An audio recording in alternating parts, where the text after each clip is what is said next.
Em 18 de junho de 2023, um submersível operado pela empresa OceanGate desapareceu nas águas internacionais do Oceano Atlântico Norte, próximo à costa do Canadá. O submersível estava em uma expedição turística para ver os destroços do Titanic com 5 indivíduos a bordo, incluindo o fundador e CEO da OceanGate.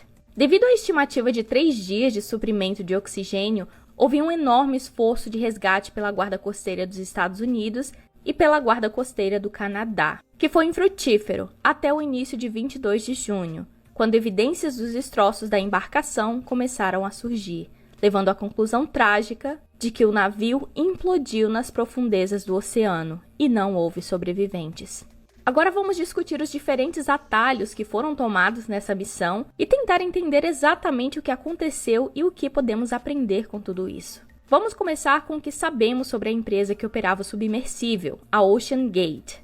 OceanGate é uma empresa privada dos Estados Unidos, sediada no estado de Washington, que fornece submersíveis de última geração para a indústria do turismo, pesquisa e exploração. A empresa foi fundada em 2009 por Stockton Rush e Guillermo Solem. Rush queria ser astronauta, então ele obteve sua licença de piloto comercial. Mas devido à sua visão ruim, ele nunca poderia ser um piloto militar. Em vez disso, ele se mudou de São Francisco para Seattle para trabalhar na McDonnell Douglas como engenheiro de testes de voo para o F-15 Eagle. Após assistir ao lançamento, ele decidiu que não queria ir ao espaço como turista. Ele queria ser um explorador, então mudou seu foco para a exploração marinha. Rush era casado com Wendy Rush, que é descendente de 2 pessoas que faleceram no naufrágio do Titanic, o que se relaciona com a história que estamos discutindo hoje. Os trágicos eventos ocorreram durante uma expedição de turismo em águas profundas para explorar os destroços do Titanic, que afundou no Atlântico Norte em 1912. É fácil ficar impressionado com a aviação e a exploração espacial, porque se libertar da gravidade e voar pelo ar parece ser uma façanha incrível. Mas em muitos aspectos, a exploração do mar profundo é um desafio de engenharia muito maior. Tudo se resume à pressão. Não pensamos em pressão do ar, porque ao nível do mar, a pressão é quase inexistente, comparada à pressão do mar profundo. Todas as moléculas existentes acima de nós, empurrando para baixo, resultam no que conhecemos como pressão. Mas a água é um fluido muito mais denso que o ar. Então, para cada 10 metros que você mergulha no mar, o equivalente a mais uma pressão da atmosfera é acrescentada sobre você. O Titanic está no fundo do oceano, a cerca de 3.800 metros abaixo do nível do mar. As 2 partes quebradas do navio, a proa e a popa, estão a mais de 792 metros de distância uma da outra e cercadas por destroços, após, é claro, há mais de 100 anos no fundo do oceano. Os destroços estão a cerca de 600 metros. A 100 metros dentro do oceano, a pressão é de 10 atmosferas. O que significa que naquela tábua de 30 por 30 centímetros, sentiríamos o peso de 9.463,7 kg, o equivalente ao peso de 4,7 carros Tesla modelo Y. A 381 metros, temos a altura do Empire State Building, em Nova York. Nessa profundidade, sentiríamos 37,4 atmosferas de pressão, e a tábua de 30 por 30 centímetros sentiria o peso de 36.000 kg. A 490 metros, temos a profundidade máxima de mergulho do submarino de classe C da Marinha dos Estados Unidos. A esse ponto, sentiríamos 48,5 atmosferas de pressão e a tábua que você está sentado sentiria o peso de 43.000 kg. A 828 metros, temos a altura do Burj Khalifa. Aqui sentiríamos 82 atmosferas de pressão e o peso na tábua seria de 78.000 quilos. Agora, é aproximadamente a mesma profundidade do submarino que mergulha mais fundo em operação nos dias de hoje, o submarino da classe Oscar, da Marinha Russa. A 3.800 metros, temos os destroços do Titanic. Aqui, as pressões são de 376 atmosferas e a tábua de 30 por 30, colocada sobre o nosso peito, teria o peso de 361.000 kg. O Titan da OceanGate foi classificado para uma profundidade máxima de mergulho de cerca de 4.000 metros. Agora, isso pode parecer insano, mas na verdade não é nem o recorde da maior profundidade que seres humanos já estiveram. Essa honra vai para James Cameron e o Deep Sea Challenger, construído na Austrália em 2012. O Deep Sea Challenger atingiu a parte mais profunda da Fossa das Marianas no Oceano Pacífico, o ponto mais profundo da Terra, e a profundidade incrível de 11.000 metros, ou 36.000 pés. Aqui sentiríamos 1.090 atmosferas de pressão, e aquela tábua de 30 por 30 teria o peso de mais de 1 milhão de quilogramas sobre ela. É um peso absurdo. E isso coloca em perspectiva por que mais pessoas foram ao espaço do que as partes mais profundas dos nossos oceanos. Agora vamos falar sobre os sinais vermelhos da OceanGate. E por sinal, a OceanGate era um escândalo ambulante prestes a acontecer. Primeiro, as limitações de design do Titan exigiam que a escotilha fosse parafusada por 17 a 18 parafusos do lado de fora. Isso significa que não há como passageiros dentro do submersível abrirem a escotilha. Eles teriam que confiar nas equipes do solo para abri-la. Isso é até compreensível, porque esses submersíveis do mar profundo precisam ser incrivelmente firmes e fortes. A selação contra a entrada de água precisa ser segura, e tudo isso é muito complicado de se criar. Mas isso só mostra por que é realmente importante ter sistemas de reserva e algum tipo de cabo de detonação explosiva que você pode puxar para abrir a escotilha, caso o Titan suba à superfície e ninguém o encontre. E esse era realmente um dos medos no início, é que o Titan poderia subir à superfície e estar em algum lugar ao longo do Atlântico não encontrado. E assim mataria todos sufocados, porque eles não poderiam abrir a escotilha, e o ar poderia acabar.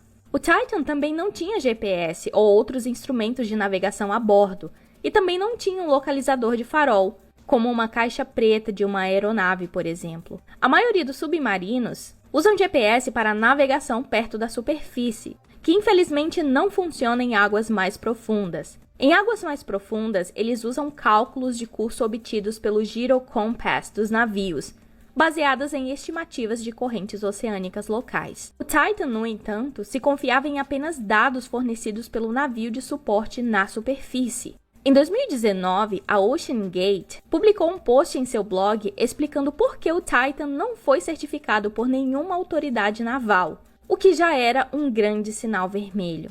A OceanGate afirmou que a grande maioria dos acidentes marinhos e de aviação, na verdade, eram resultado de erros do operador e não de falha mecânica, o que por si só já soa totalmente absurdo para a maioria dos especialistas. O jornalista David Pogue, que navegou no Titan para ver o Titanic em 2022, observou durante sua expedição que o navio de suporte na superfície perdeu o rastro do Titan por cerca de 4 a 5 horas e mencionou que a adição de um localizador de farol foi realmente discutida durante aquele acontecimento. Eles ainda podiam enviar mensagens de textos curtas para o submarino, mas não tinham ideia de onde ele estava.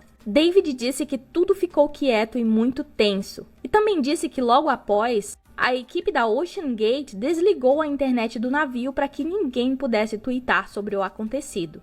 Isso é aterrorizante e só mostra que eles já sabiam que isso poderia acontecer. O navio também era controlado por um controle semelhante ao de videogame, o que faz toda a coisa soar ainda mais perigosa. Agora, vamos falar sobre como chegamos ao Titan. A OceanGate começou comprando o Antipodes em 2012, que é um submersível que foi sua primeira cobaia de testes para testar e aprender sobre todo esse empreendimento. Em seguida, eles construíram o Cyclops One, que foi em colaboração com o Laboratório de Física Aplicada da Universidade de Washington. E esse foi uma cápsula de mar profundo, capaz de atingir a profundidade máxima de 500 metros, o que ainda é muito longe de ser o suficiente para alcançar o Titanic. Mas esse era o próximo passo e a próxima direção. No design inicial, o casco foi feito de fibra de carbono e todo submersível mergulharia verticalmente com assentos giratórios para garantir que os passageiros permanecessem em pé. Foi reportado que a Boeing trabalhou com a OceanGate e a Universidade de Washington em sua análise de design inicial, mas já voltaremos a esse assunto porque há um pouco mais sobre essa história do que eles realmente contaram. Finalmente, eles chegariam ao Titan, seu produto final, que seria classificado para 4.000 metros de profundidade. Uma das principais informações sobre o Titan é que esse é um submersível de casco de fibra de carbono e titânio, o que o torna realmente exótico no mundo dos materiais. Estamos usando aço de alta resistência e alumínio há muito tempo e temos dados de engenharia sobre como eles podem falhar, o que procurar e sobre a metodologia de teste, mas a fibra de carbono ainda é bastante exótica. De fato, qualquer carro que você já dirigiu provavelmente não tem fibra de carbono. As únicas exceções vão para supercarros de ponta, ou mesmo no caso da aviação mais recente com o Boeing Dreamliner. Mas antes disso, sempre usávamos alumínio, titânio e outros materiais assim. Portanto, em geral, há menos conhecimento sobre como a fibra de carbono funciona e por isso é realmente difícil prever o que vai acontecer. Então, após o desaparecimento do Titan em 2023, a Universidade de Washington afirmou que a APL, seu laboratório de física aplicada, não teve envolvimento nenhum no design, engenharia ou teste do submersível. Um porta-voz da Boeing também disse que a Boeing não era parceira do Titan e não projetou nem o construiu. Um porta-voz da NASA também disse que o Centro de Voo Espacial da NASA tinha um acordo espacial com a OceanGate, mas não realizou nenhum teste ou manufatura por meio de sua força de trabalho ou instalações. Basicamente, todas essas parcerias que eles disseram ter estão agora sendo reveladas que não eram realmente parcerias. Este pode ser um exemplo clássico de uma empresa tentando obter credibilidade ao se associar à NASA, por exemplo. Assim, seria muito mais difícil questionar a credibilidade do produto deles. O ex-diretor de operações marítimas da OceanGate apresentou um relatório de controle de qualidade em janeiro de 2018, afirmando que nenhum teste não destrutivo ou de NDI do casco de fibra de carbono havia ocorrido para verificar a existência de possíveis falhas ou erros na estrutura da fibra de carbono que poderiam comprometer a força do casco. A NDI e NDT, ou Non-Destructive Testing, são maneiras de verificar se algo é seguro sem realmente desmontá-lo.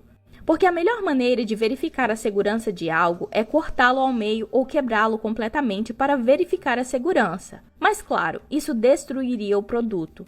NDT é algo que os engenheiros confiam o tempo todo para garantir que as coisas são seguras. E no mundo da fibra de carbono, isso é muito mais difícil. Porque a fibra de carbono não se dobra, cede ou forma sulcos e rachaduras da maneira que outros materiais fazem, exigindo assim muito mais informação e percepção. David Lockridge disse que ele foi informado que a OceanGate confiaria no sistema de monitoramento acústico em tempo real, o que ele sentiu que não alertaria a tripulação sobre uma possível falha com tempo suficiente para eles abortarem com segurança a missão e evacuar. No dia após apresentar seu relatório, ele foi convocado para uma reunião na qual foi informado que a janela de acrílico pela qual se olha tinha garantia de apenas 1.300 metros, porque a OceanGate não financiaria o projeto de uma janela classificada para 4.000 metros. Nessa reunião, ele reiterou suas preocupações e acrescentou que se recusaria a permitir testes com tripulação sem uma varredura completa do casco. Como resultado, David foi demitido de sua posição. A OceanGate entrou com uma ação judicial contra David em junho, acusando-o de compartilhar indevidamente segredos comerciais da empresa, tudo como motivo para se livrar dele. Depois que esses testes foram concluídos em janeiro de 2020, o casco do Titan começou a mostrar sinais de fadiga cíclica, e a embarcação foi rebaixada para a descida máxima de 3.000 metros. Então eles repararam o casco e o classificaram novamente para 4.000 metros de profundidade de mergulho. Mas quem fez o teste e quem deu a classificação é impossível saber. Ao contrário da aviação comercial, não há conselhos regulatórios envolvidos aqui. Estas são águas internacionais. A empresa, obrigatoriamente, teve que registrar o navio-mãe que leva as pessoas do Canadá até o ponto de mergulho. Então isso deve ser registrado. Mas o que acontece em águas abertas não é muito regulamentado. Então é muito provável que o Titan não tenha sido regulamentado por autoridades competentes. Uma das primeiras coisas a perceber sobre a implosão do Titan é que provavelmente não houve muito sofrimento. As pessoas provavelmente morreram instantaneamente. Nós mencionamos acima quanto peso você sentiria nessas profundidades. Então você seria praticamente esmagado. Então, o que provavelmente aconteceu é que eles construíram um submersível que, em si, era bastante impressionante. A estrutura de fibra de carbono, a estrutura composta, o titânio. Essa era uma embarcação exótica e tinha uma janela de visualização para ver o Titanic. São coisas que os seres humanos nem sonhavam há pouco tempo atrás. Mas ainda assim, houve muitos relatos de que o submersível parecia mais um produto fabricado no fundo de um quintal. Um produto quase que artesanal. E o problema é que todo navio, toda embarcação, todo dispositivo de engenharia tem um tempo de vida operacional. Agora, a forma como os engenheiros fazem isso é testando algo e descobrindo quantos ciclos podemos atingir com esse produto, antes que os problemas comecem a surgir. Em seguida, eles adicionam o tempo máximo de vida do produto. Por exemplo, seu carro funcionará quase que para sempre. Não há pressão envolvida, apenas pressões atmosféricas ao nível do mar. Agora, se ele enferrujar ou coisa assim, isso pode mudar a equação, mas seu carro ainda assim estará bem. E quanto às aeronaves? As aeronaves são pressurizadas e despressurizadas diversas vezes. Você não pode realmente inspecionar cada canto, cada fenda da nave. Então, o que os engenheiros descobriram é que construir algo de alumínio, fibra de carbono, é necessário testar a cada 500 ou 1000 horas. É necessário uma revisão completa, onde eles desmontam os painéis da parede e inspecionam. Eles saem e verificam se há alguma fissura ou outras impurezas e imperfeições, porque qualquer fissura ou qualquer pequeno buraco pode ser um ponto de concentração de tensão, onde começará a se impor e falhar. Então, finalmente, eles dirão que após determinadas horas, sejam elas 10, 20 mil horas, a aeronave terá que se aposentar. Isso não significa exatamente que ela vai desmoronar a partir daquele momento, mas sabemos que a testamos por tantas horas e nada de ruim aconteceu nesse intervalo. E essa é a janela operacional. As chances são de que um avião provavelmente poderia voar por milhares de voos a mais depois disso, mas não queremos fazer isso. Esse é o tempo de vida operacional da nave. E qual era o tempo de vida operacional do Titan? Ele já tinha sido estabelecido? Eles não estavam fazendo inspeções não destrutivas para ver o que estava realmente acontecendo com a fibra de carbono. Novamente, a fibra de carbono é uma trama entrelaçada que é colocada em padrões alternados e depois colada. É incrivelmente forte e impressionante como material de engenharia, mas também não é tão bem estudada. Temos 100 anos de história e experiência, com aço de alta resistência e alumínio e outros materiais. Mas a fibra de carbono é algo relativamente muito novo. Sempre que criamos algo novo, estamos pisando no desconhecido. Não há um roteiro. E quando você tem que construir embarcações capazes de suportar as pressões das profundezas do oceano, há muita coisa que é desconhecida. E é por isso que não temos versões comerciais para isso. Segundo diversos engenheiros que se manifestaram depois do acontecido, é bem provável que essa embarcação tivesse algum tipo de amassado ou alguma deformação, e ela poderia ser minúscula, mas já seria o suficiente para colocar a vida de todos ali em perigo. O Titan desceu e voltou com sucesso 2 vezes, e na terceira vez ele não aguentou. Então é bem provável que qualquer embarcação que desça a essa profundidade e aguente toda essa pressão deva ter uma vida útil muito curta. E mesmo com a maioria das pessoas dizendo que o valor das passagens para ver o Titanic era extremamente caro por $250 mil, na verdade é extremamente barato comparando ao valor gasto para construir e operar um submersível como esse. O que pode indicar que Rush estava tentando tornar esses ingressos acessíveis e tornar esse passeio mais popular. Segundo muitas informações de especialistas encontradas na internet, o preço mais plausível para essa passagem provavelmente deveria ter sido em torno de $1 milhão. Isso iria permitir que você substitua a embarcação de vez em quando ou faça testes completos para substituir peças. Os especialistas e bilionários a bordo da embarcação provavelmente não sabiam dos riscos que eles estavam enfrentando. Então, é fácil imaginar que no interesse de tentar ser acessível, gerar prestígio, reputação, tentar construir uma marca, tentar construir uma empresa, a OceanGate assumiu todos os tipos de atalhos e riscos, e fizeram coisas que eles não entendiam.